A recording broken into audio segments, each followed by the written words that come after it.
probably a really bad idea. Now let's begin our story. Hello, what can I get for you today? Hey, can I get a tall soy chai tea latte? Yeah, and then a tall soy flat white, and that's it. Do you mind at the window? Thank you. Here's your card back. Thank you. Yeah, have a good one. You too.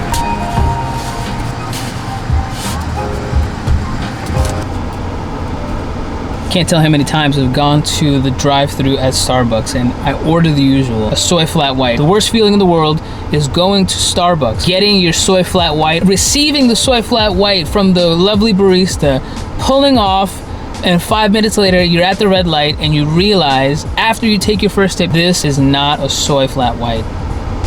Worst feeling in the world. And that really is the struggle of living in a car-centric city. Yeah, it's convenient. There are drive-through Starbucks all around the city and drive-through coffee shops and drive-through this all around the city. But living in a car-centric city is not always the best. Not only do you need a car, but you're at the mercy of the traffic. Owning a car, let's be real, it's convenient, but it's not always the best thing, especially when you're about to give birth.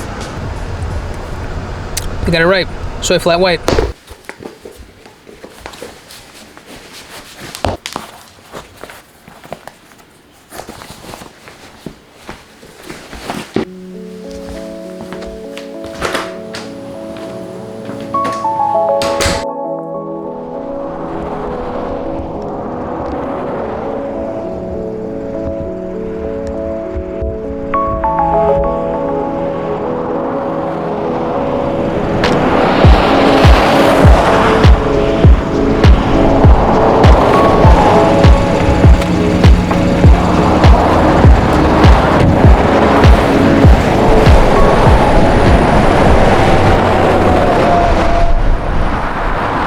You know, one of the most unpredictable things in life is driving in Houston. It took me a while to find this shot. I'm right now on Highway 99 in Texas. About a month ago, many of you know our son was born. Matias was born on the 3rd of September, and we had him at a birth center out in the Tumble area. So for those who don't live in the Houston area, we live in Sugar Land. The birth center was in Tumble, so that's about an hour away.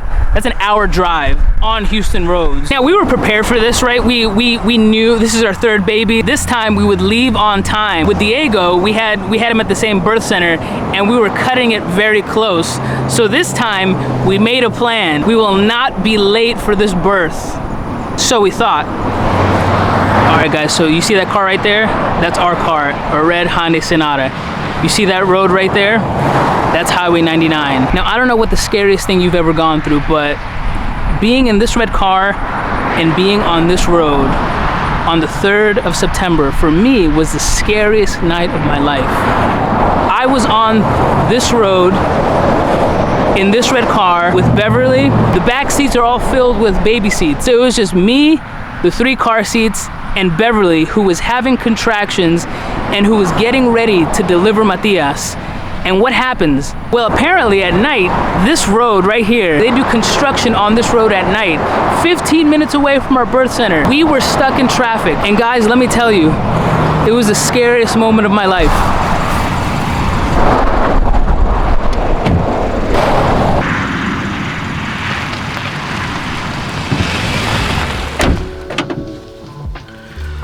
All right, so after about 10 minutes of being in this traffic jam, we realized we were about to have a baby in the car. And so I did what I had to do.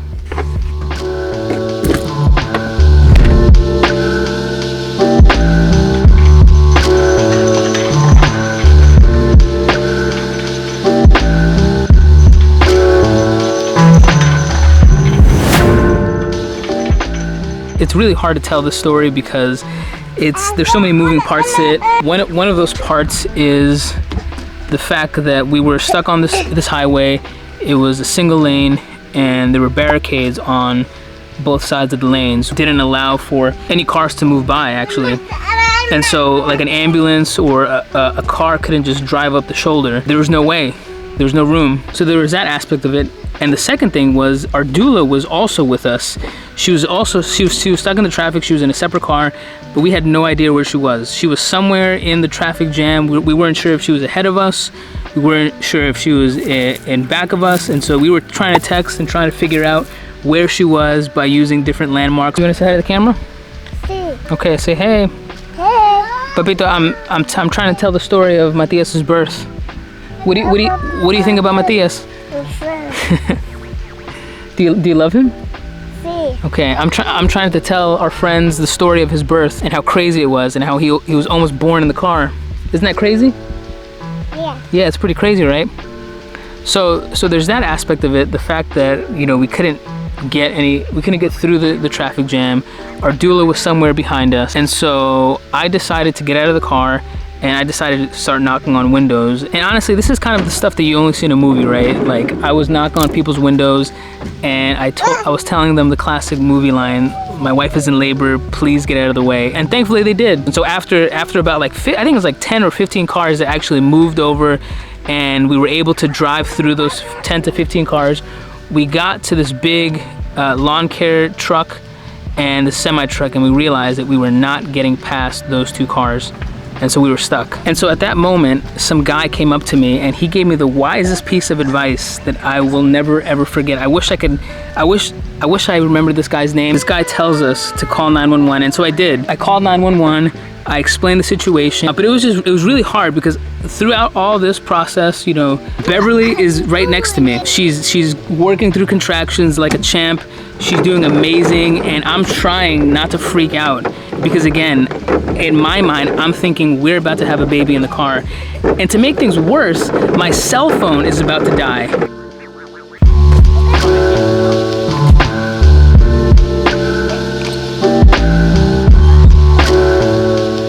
So we call 911, we explain the situation. Long story short, the paramedic finally comes. She's walking up the road and we finally meet her.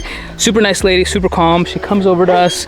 She comes to Beverly, checks how she's doing, asks how she's doing, and gets basic information. Okay, mommy. Again, my adrenaline is through the roof. And so I'm telling her, you know, unless this is a life and death situation, we are 100% committed to having this baby at the birth center. We're 15 minutes away. And so we're having this baby at the birth center. And so after that, I honestly don't know what happened. She goes off. I think she was trying to go see what the issue was and try to see if she can get the traffic moving. And so she goes off, and like 5 minutes later, the traffic starts moving, and I honestly can't believe it.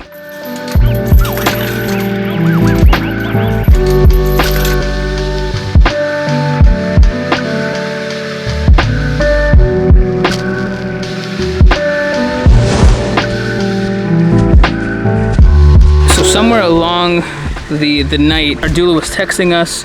She was checking on Beverly. She FaceTimed her, and somewhere I can't remember when, but she just texted us a simple little prayer: "Father, part these waters." And I might still have the text message. I'll include it in the video. But she prayed that prayer. Paramedic came. She wandered off. Maybe 5 minutes later, God answered that prayer. The waters parted. The traffic opened up, and we were able to move. Now, some people might equate that just to coincidence, just to chance.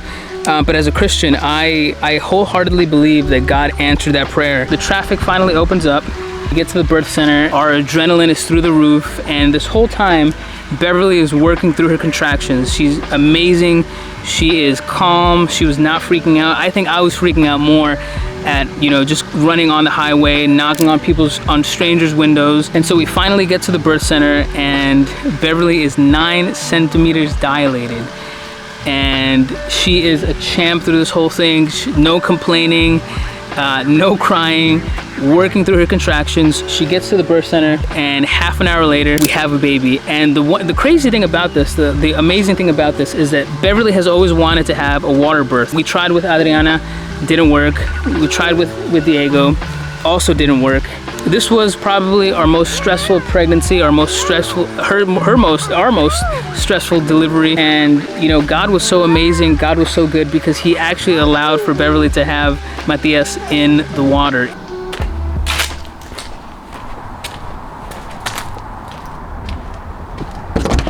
Let's be real, my side of the story is pretty cool, but we all know that everyone wants to hear the other side of the story, the cooler side of the story, the more dramatic side of the story. Let's go to that person. Let's go to the source and let's get her side of the story. Well, let me tell you.